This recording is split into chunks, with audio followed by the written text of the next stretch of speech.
Bonjour à tous, nouvel épisode donc sur MG4. Je voulais pas forcément en refaire d'ici cet été ou plutôt au mois de septembre puisque concrètement on aurait eu l'information des augmentations de prix qui sont assez importantes. Mais par rapport au déferlement et puis ma femme pour le coup a commencé un petit peu à collecter les informations, c'est-à-dire que sur la première vidéo, ce qui m'a été reproché en disant, enfin c'est fou comment les gens nient en disant non mais c'est des choses qui n'arrivent pas. Non, moi, ma voiture, elle fonctionne très bien. Alors, les 2 tiers pratiquement fonctionnent et il n'y a aucun problème là-dessus. Mais il faut reconnaître qu'il y a des anomalies et c'est toujours les mêmes qui reviennent. Donc voilà, aller dire qu'il n'y a aucun problème, c'est nier. Voilà. Et en fait, ça a tendance à m'agacer et finalement en remettre une couche. Donc j'avais collecté des informations, je comptais pas en parler, et puis ce matin, rebelote, un message, alors merci pour les messages, hein, puisque de toute façon ça permet de faire du référencement, je prends ça à la légère, mais c'est un petit peu agaçant quand on se fait entendre dire que voilà, je suis un rat, quoi. Non, quand tu attends 6 mois en fait ton véhicule, que tu as dépassé les délais, tu demandes un geste commercial. Voilà, ça s'appelle comme ça. Voilà. Quand dans la vie commercialement je me suis trompé, j'ai fait ce qu'on appelle des ristournes. Voilà. Donc sur des commissions. Une fois notamment, je me suis trompé sur une estimation et j'ai fait en fin d'année un très bon chiffre d'affaires et j'ai dit au client, écoutez, voilà, j'ai mal pondéré votre terrasse, ça s'est passé comme ça et tout. On n'en avait pas eu parce que c'était une chose assez différente. Et ben dans ces cas-là, on reconnaît ses erreurs et on fait tout pour satisfaire le client. Voilà, c'est comme ça en fait que je vois la vie et d'une manière donc professionnelle. Concrètement, donc sur MG, je vais vous montrer les différents problèmes qu'il y a encore donc aujourd'hui. Et c'est pas de l'hypothétique. Et d'ailleurs, pourquoi donc montrer ce genre de choses donc d'utilisateurs? C'est on m'a dit oui, apporte des preuves, comme si j'étais avocat ou que en fait je devais prouver quelque chose. Et encore une fois, ce n'était que mon ressenti. Et j'étais vraiment dégoûté à ce moment-là. Aujourd'hui, il n'y a pas d'autre mot, j'en ai strictement rien à foutre. Voilà, et autant avant j'étais vraiment dégoûté, c'est-à-dire ça devait être mon premier véhicule électrique, je ne voulais pas prendre une Luxury parce que je la trouvais chère pour ce que c'était, que ça vous plaise ou non, c'est mon avis, voilà, donc c'est encore une fois, ça c'est dingue de vouloir critiquer et de juger les gens, alors qu'en fait c'est mon avis, je considère que en mon âme et conscience, et donc que la Standard remplissait son boulot, puisque de toute façon la Luxury n'a pas un cuir intégral, donc pas de coffre électrique ou des choses en fait qui apporteraient plus qu'une Standard, une batterie LFP qui est très bien, qui fait son boulot et que ça plaise ou non. Mais la Mégane, c'est à peu près pareil, je suis désolé, c'est pas des vraies routières. Voilà, c'est pas une berline, c'est pas une Model 3. Une Model 3 en propulsion et encore plus les Model 3 en grande autonomie en propulsion qui sont à 41 000, je crois, si on peut avoir encore un bonus de 2000 de plus. Concrètement, à 38-39 000 euros, avoir un véhicule NMC avec 250 de courbe sur superchargeur en CCS, là, en recharge rapide, c'est quand même assez exceptionnel. Bon, voilà, je vais éviter de parler et digresser, de parler un petit peu de tout et n'importe quoi. On va revenir donc sur ce magnifique sujet des fanboys de MG.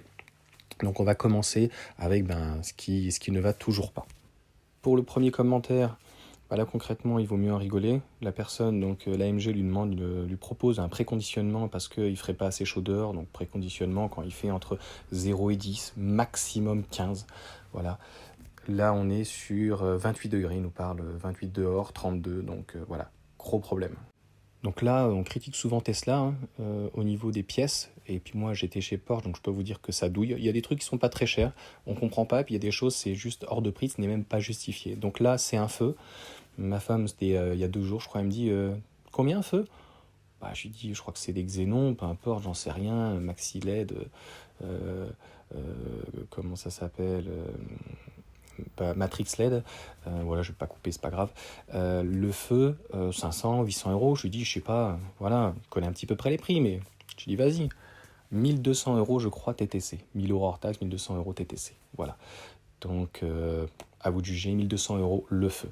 C'est ce que j'ai payé pour quand j'ai eu une dégradation de mon véhicule, donc 2400 euros chez Porsche. J'ai trouvé ça absolument extrêmement cher parce que c'est des feux donc Valeo. Et ces feux, on peut les retrouver donc sur internet, même chez Rose Passion, donc, qui est un vendeur agréé qui vend que des pièces estampillées Porsche. Ils sont 2 fois moins chers, donc c'est 1000 euros les deux au lieu de 2002 ou 2004. Donc là, 1200 euros le feu. Si ça, c'est pas une douille, allez, on continue. Alors ça, c'est il y a quelques jours. Donc j'ai mon explication, hein, je suis pratiquement sûr.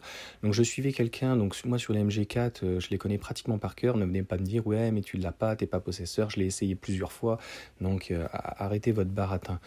Il y a un youtubeur, ou en tout cas c'est plutôt un garagiste, là, Bassel, il commence à m'agacer, là, qui est dans le 77.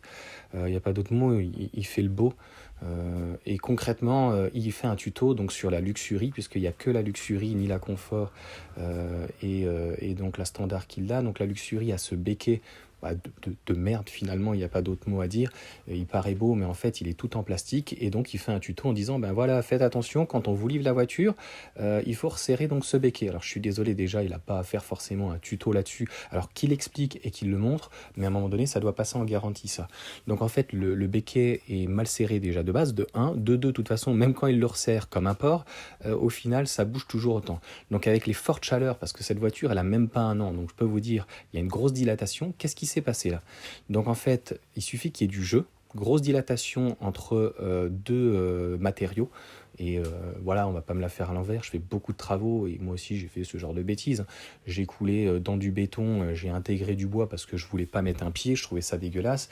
Mais il y a une petite au départ dilatation puisque le bois va prendre l'humidité, même s'il est classé 3, 4, traité, tout ce que vous voulez, autoclave, il va quand même travailler. Ben là, vous avez du métal et vous avez une partie en spoiler qui est en plastique.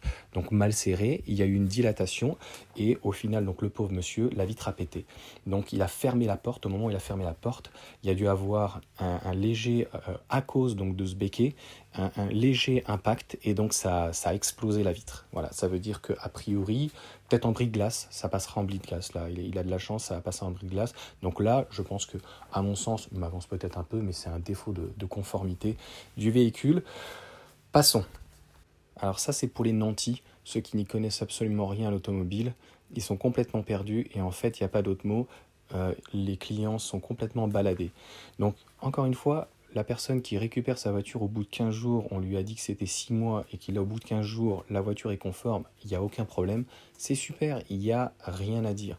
Mais il y a beaucoup de voitures, à peu près un tiers, où il y a de gros problèmes. Voilà, je les ai déjà expliqués dans ma première vidéo. Je ne vais pas la rappeler. Mais non, Johan, tu es un gougnafier, tu n'y connais rien, tu n'y comprends rien. Surtout que voilà, le youtubeur Bassel, là, avec son garage, il doit être sur MG4 France ou ce genre de choses, il le sait très bien. Alors oui, lui, il vend des voitures. Moi, je n'ai rien à vendre, en fait. C'est ça que les gens, ils n'ont pas compris. Je suis pas, il n'y a pas d'autre mot, tenu par les couilles. Donc en fait, quand je suis concessionnaire MG, je vais pas aller démonter ma propre marque, c'est tout à fait normal. Mais à un moment donné, vaut mieux, il n'y a pas d'autre mot, fermer sa gueule. Voilà, quand on a ce type de problème. Donc là, c'est toujours les mêmes problèmes. Hein. Donc sur la vitre, d'ailleurs, il y avait les commentaires, les gens étaient compatissants, puis il y en a pas qui le taquinaient, sous tes pattes de sa gueule, il le taquinait en disant, mon pauvre, pour la glace, va chez Carglass, quoi. Sauf que la vitre arrière, elle n'est pas disponible. Et donc là, le monsieur, le pauvre, sa caméra a lâché, il a plus d'aide à la conduite, et donc ils n'ont pas de délai, ils n'ont pas de disponibilité, il s'est fait emboutir, voilà, ça sera dans 2 mois, dans 3 mois, quand je vous dis que des fois même, ils ne prêtent pas de véhicule, etc., etc., etc. Voilà, on va finir, je crois, le dernier, et puis ça sera tout. J'ai fini, donc c'est super, voilà une démonstration, cet exemple, récent, et concrètement la mise à jour qui a été faite par rapport au problème donc, de climatisation n'a rien réglé. Et je vous le dis clairement, la chose limite même qui est dangereuse et qui est la plus grave, c'est que sur la standard, il y a une très mauvaise gestion de la batterie LFP. Donc les batteries LFP sont très bien, mais Tesla sait très bien le faire, et d'autres chinois aussi, il n'y a aucun problème. Mais MG sait très mal la gérer. Alors je dis ouais, mais je m'en fiche, c'est pas mon problème ou quoi que ce soit.